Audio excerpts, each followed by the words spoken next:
Amics i amigues, estem aquí en el Sorolí, al massís de les Gavarres, camí del Santuari de la Mare de Déu dels Àngels. Fixeu-vos, aquí hi ha una alzina surera, que ara ja no hi és, que es va treure a la dècada de 1970 del segle passat. I aquí hi ha una llegenda molt maca, molt bonica. Estem en el camí que va a peu al Santuari de la Mare de Déu dels Àngels des de Girona. Com s'hi va aquí al Sorolí? Molt fàcil. Aquí podem veure la carretera dels Àngels, que puja des de Girona, després del trencant de Sant Mateu de Montnegre, que ens quedarà a la dreta. De seguida, fixeu-vos, a l'esquerra deixarem el cotxe i pujarem després a peu fins aquí. Aquí, la gent que anava al Santuari dels Àngels, els diumenges sobretot, que anaven a missa, o gent excursionista, o gent que passava per aquí, s'entretenia a tirar pedres damunt d'una copa, damunt de la copa de l'alzina surera que hem vist aquí. Per què? Doncs perquè deien que els hi portava sort.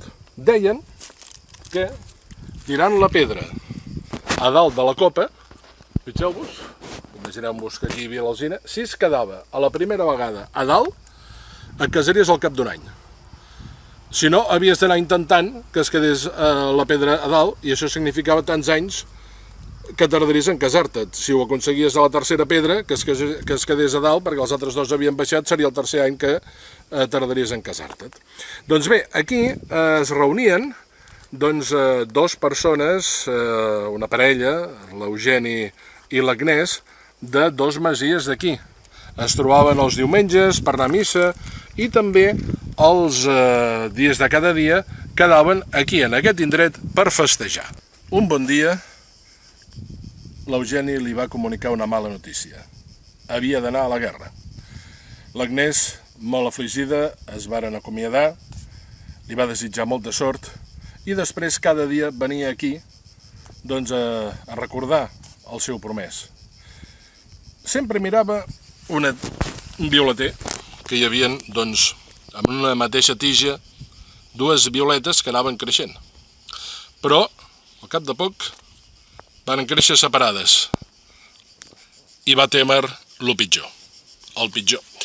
I llavors, molt afligida, se'n va anar a casa seva, plorant, i a la nit, en somnis, la Mare de Déu dels Àngels li va dir: vés a l'alzina surera i tira una pedra.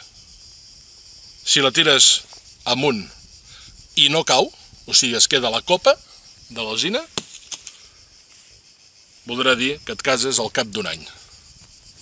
I sí, l'Agnès va tirar la pedra, es va quedar, i va venir al cap d'un any aquí. Clar, si ho hagués fet al segon intent, si la pedra hagués quedat en el segon intent, hauria tardat 2 anys en casar-se, sort que va ser el primer. Va estar aquí al cap d'un any i des d'allà, des d'aquell indret, va venir l'Eugeni i es varen abraçar i es varen enamorar. Explico tant al llibre que la parella es va casar al cap de pocs mesos al santuari i va ofrenar davant la Verge dels Àngels un ram de flors amb les dues violetes que no es marciren fins que un d'ells va morir. Quin és el nucli històric d'aquesta llegenda? En quina data posem la història? Qui eren l'Eugeni i l'Agnès? Existien realment algun mas d'aquí dels Àngels? Doncs, per saber-ho, ho explico d'aquí. 1001 llegendes i mites de Catalunya.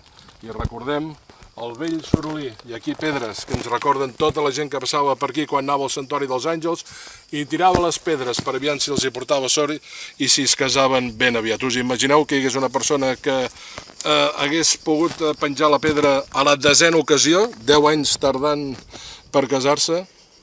Que vagi bé.